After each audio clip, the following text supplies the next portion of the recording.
The situation with YouTube shadow banning is terrible for small creators. Something just happened to Kurzgesagt that should seriously concern anyone running a small or faceless YouTube channel. Not because Kurzgesagt is a small creator, because they're the exact opposite. They've been making videos on YouTube since 2013. They have more than 20 million subscribers, and their latest problem gives us a rare look at what can happen when an automated YouTube system gets something completely wrong. And the really disturbing part is this: their video wasn't failing because viewers hated it, it was barely being shown. On July 31st, Kurzgesagt publicly explained what happened. They said some of their videos had started showing strange fluctuations in views. Then, their latest video about microscopic super predators performed extremely badly. But this wasn't the normal bad upload. Kurzgesagt said it became their worst performing upload since 2013. That alone would be interesting. But then they looked at the analytics. People were clicking the video more often than usual. People were watching it for longer. And the viewers who watched it were responding positively. Almost every important performance signal was apparently above average. Yet the video still collapsed. That's the part that matters. Because normally, if a video gets poor results, you can investigate the obvious explanations. Maybe people didn't click. Maybe they clicked and left. Maybe the topic wasn't interesting. Maybe the thumbnail was weak. Maybe the opening was terrible. But what do you do when the people who actually receive the video are responding well and the video still barely reaches anyone? That's where the story gets much more uncomfortable. Kurzgesagt contacted YouTube. According to the channel, YouTube confirmed that something was wrong, and the explanation they received was that YouTube's automatic AI detection systems had incorrectly identified their very much human-made videos as AI-generated slop. Kurzgesagt said that this caused the system to choke their channel. Think about what that means. A channel that spent more than a decade building an unmistakable visual style. A channel whose videos require enormous amounts of research, illustration, animation, and production was apparently caught by an automated system designed to identify low-quality AI-generated content.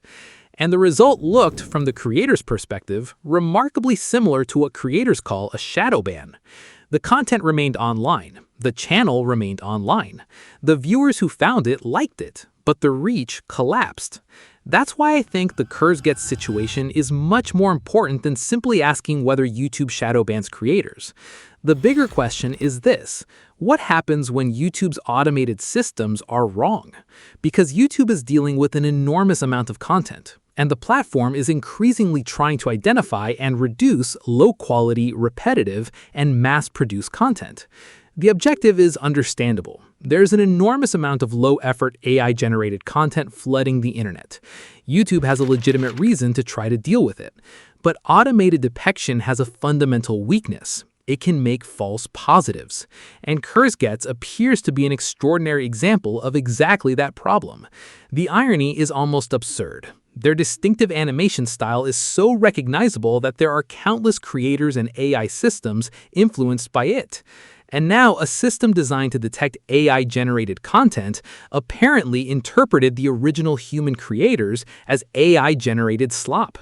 That's not proof that every faceless channel is being shadow banned, but it proves something much more important.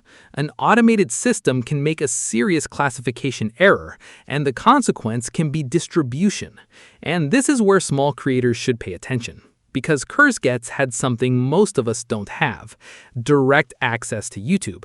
They could investigate the anomaly. They could contact people at YouTube. They could get an explanation. They could get the problem looked at. And according to Kurzgesagt, their contacts at YouTube were helpful and transparent once the issue was escalated. The channel said it hoped the bug was fixed for now. Now imagine the same thing happening to a channel with 300 subscribers, or 30, or 16. You upload a video, you get almost no impressions. Your CTR looks fine. The people who do watch it stay for a reasonable amount of time. You check everything you can think of. Nothing obviously explains the distribution collapse. So what do? You might conclude the topic was bad. You might change the thumbnail. You might rewrite your title. You might change your niche. You might assume your videos aren't good enough. You might even abandon the channel. And you might never discover that an automated system incorrectly classified your content. That's the scary part. Not necessarily that YouTube is deliberately targeting small creators. We don't have evidence for that.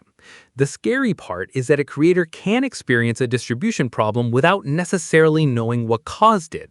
And the smaller you are, the harder it is to prove that something unusual happened. A huge channel has historical data. It has millions of previous impressions. It has established audience behavior. It has people monitoring analytics. It may have direct platform contacts. A tiny channel doesn't. For a small creator, going from 5,000 impressions to 50 is an obvious anomaly.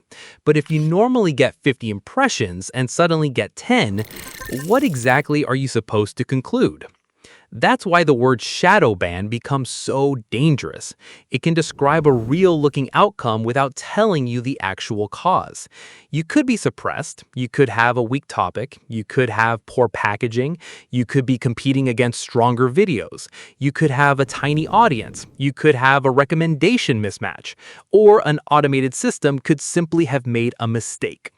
From the creator's dashboard, some of those situations can look surprisingly similar.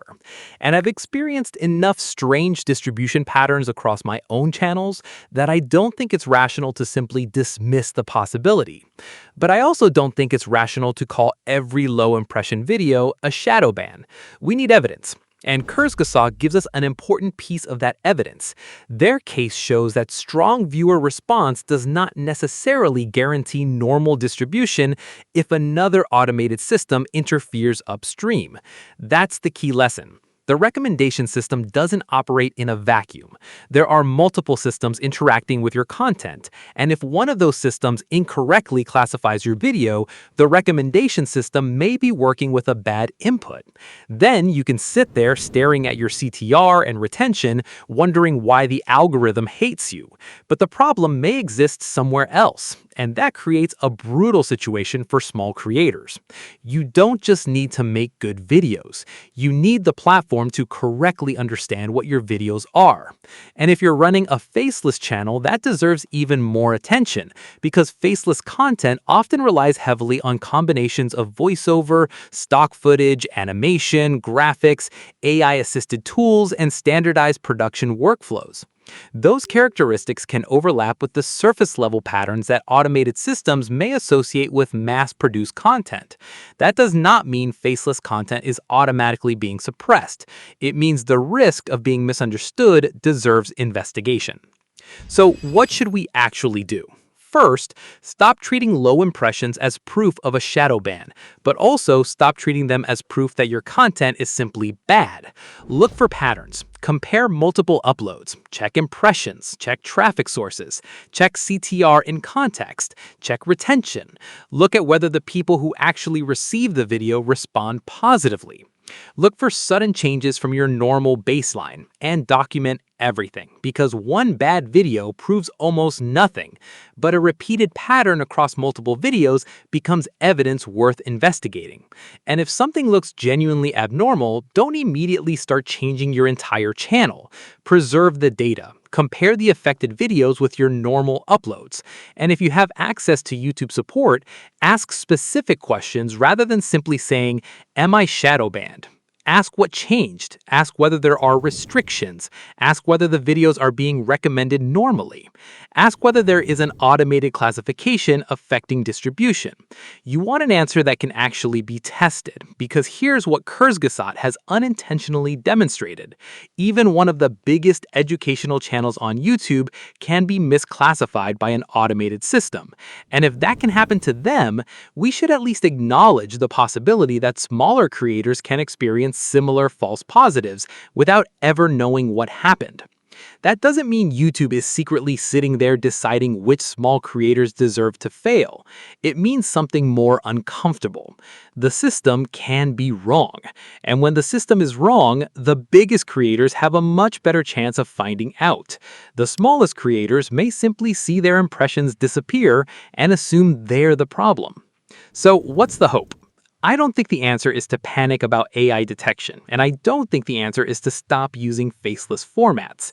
The answer is transparency, better diagnostics, clearer explanations, and a real path for creators to challenge serious automated mistakes. Because if YouTube wants to use increasingly powerful automated systems to police billions of pieces of content, creators need some way to know when those systems get it wrong. Kurzgesagt got lucky in one very important way. They were big enough to get someone's attention. Most small creators aren't. And that's why I'm watching this situation very closely, because I don't know whether my own low impression videos were ever affected by something like this. You probably don't know about yours either. But now we have a documented example showing that an automated YouTube system can apparently misclassify human-made content and produce a severe distribution problem. So the next time your video gets almost no impressions, don't automatically say YouTube shadow banned me. But don't automatically say my video must be terrible either. Investigate, because sometimes the most important question isn't why didn't viewers like my video? It's did the right viewers ever get a chance to see it?